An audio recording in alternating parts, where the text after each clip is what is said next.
Parabéns, Pedrinho, parabéns, Felipe, por colocarem o Vasco aí na briga pela zona de rebaixamento. Vamos fazer esse pós-jogo aí de Vitória 2, Vasco 1, né? Vou fazer esse pós-jogo agora, porque amanhã não terei tempo de fazer, né? Dia das Mães, então vai estar todo mundo aí, né?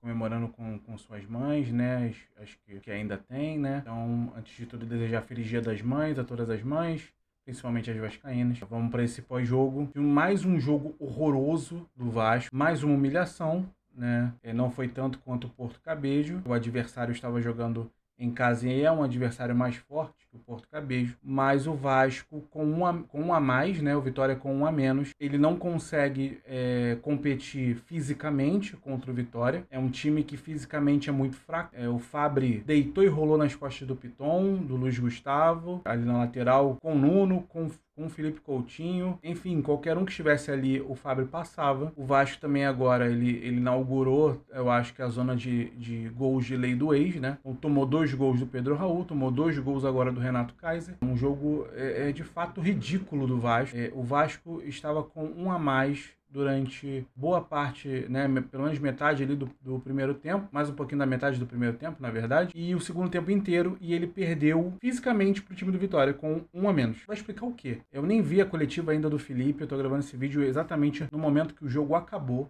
nem vi a coletiva ainda do Felipe, não sei o que ele vai relatar e usar como desculpa, né, mas o time do Vasco teve erros na mudança dele, ele, a meu ver, errou, tirando o Felipe Coutinho, né, o Felipe Coutinho tinha condições sim de jogar mais tempo. Não vi o jogador pedindo substituição, mas Felipe Coutinho, ele é tirado, o time do Vasco some, né? Após tomar o primeiro gol, sente muito e não consegue ter nenhuma reação. O time do Vitória engole o time do Vasco.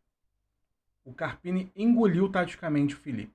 O Carpini fez exatamente o que ele deveria fazer. Fez 2 linhas de 4, deixando o Renato Kaiser ali na frente. E com isso fez com que sempre atacasse o Vasco no contra-ataque. Ele sabe, né? Ele deve saber, acho que todo treinador sabe, que o Vasco tem um toque de bola horroroso. Os jogadores do Vasco não conseguem trocar muitos passes de 2 metros, de 3 metros, que eles erram, né? O passe do Vasco é sempre horroroso. No segundo tempo você tem, parece que o João Vitor tá de sacanagem com o Léo Jardim.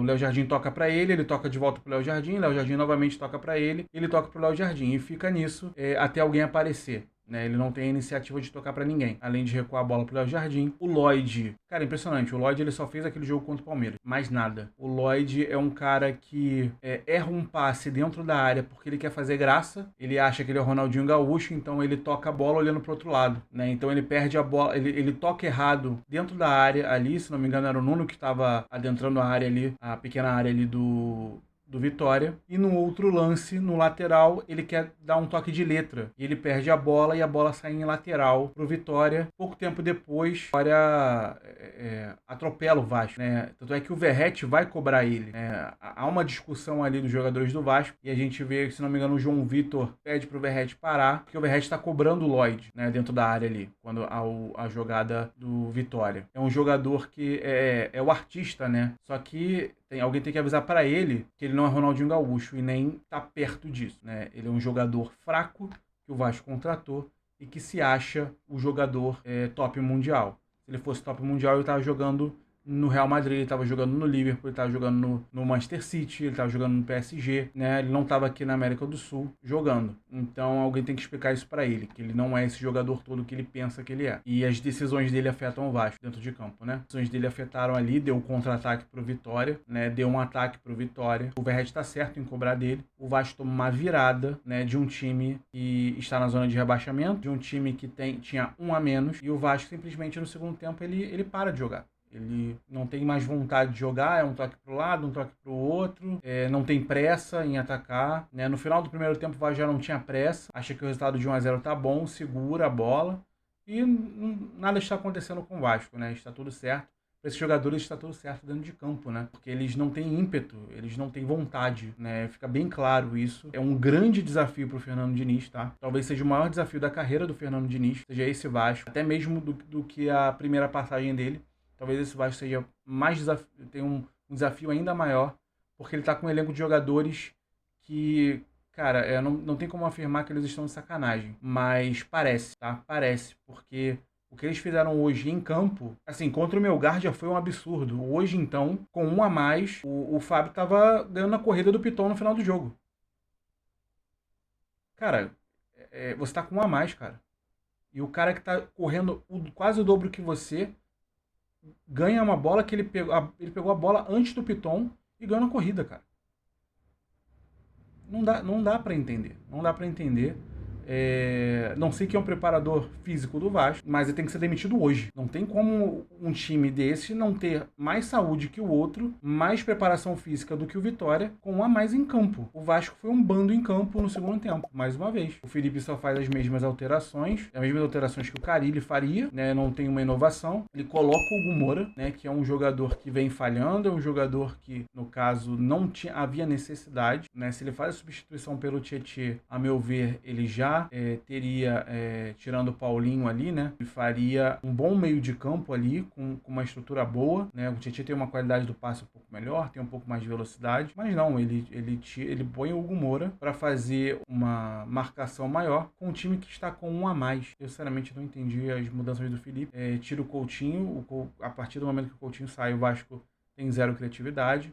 A única jogada que a gente já sabe que o Vasco vai fazer e todos os treinadores sabem que o Vasco vai fazer é lançar a bola dentro da área para o Verratti. E aí o Carpini ajusta a marcação e 2 jogadores do Vitória na zaga passam a marcar o Verratti. E ele não consegue arrumar mais nada. Ainda assim o Verratti tem ali um momento ali no final do jogo que ele consegue cabecear, que ele é absurdo. O Verratti, ele é absurdo, né? Mas nesse time do Vasco, ele é impressionante que como ele faria muito mais gols num time se jogasse para ele, tivesse uma condições de realmente jogadores de qualidade que jogassem para ele, não jogadores que erram um passe de 2 metros, né? É muito difícil e realmente o Verratti é um fenômeno pelo que ele faz no Vasco. E é isso, cara, o jogo foi horroroso da parte do Vasco, méritos muito grandes pro Vitória. O Vitória foi um time que quis ganhar o jogo. O Vitória foi um time que não se deixou abater com uma expulsão que foi justa. O Vitória quis ganhar. O Vitória quis mostrar que ele dentro de casa ele pode ser forte, ele pode ganhar. Ele foi com todo o ímpeto que ele poderia ir, né? Com todo o ímpeto que um time que está jogando a Série A do Campeonato Brasileiro tem que jogar. E o Vasco, a meu ver, ele parece que ele está aguardando,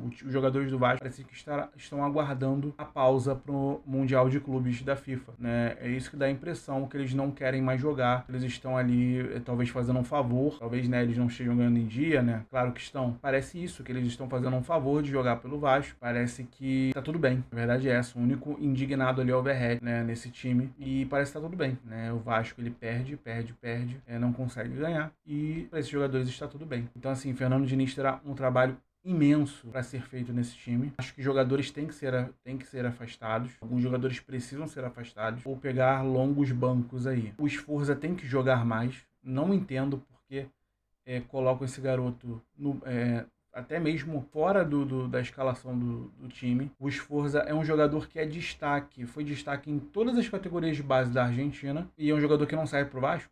Eu sinceramente não compreendo. Agora, você não espera que ele vai ser o Sérgio Busquets, né, no meio de campo. Ele é um garoto ainda, ele precisa se desenvolver mais. Espero que o Diniz desenvolva o Sforza, porque ele é muito bom jogador, né? Ele tem muito futuro. Ele tem muito a desenvolver ainda. Ele tem uma qualidade de passe muito boa, qualidade técnica boa. Ele precisa melhorar na sua marcação. Mas, a meu ver, o Sforza não deve jogar de primeiro volante. A menos que você tenha um time muito qualificado, muito técnico e físico. Que aí permita com que ele não tenha que marcar tão intensamente. Mas ele é muito bom jogador. Ele não pode ficar nesse banco, desse bando que é o time do Vasco da Gama, né? Infelizmente, são poucos jogadores que salvam nessa partida.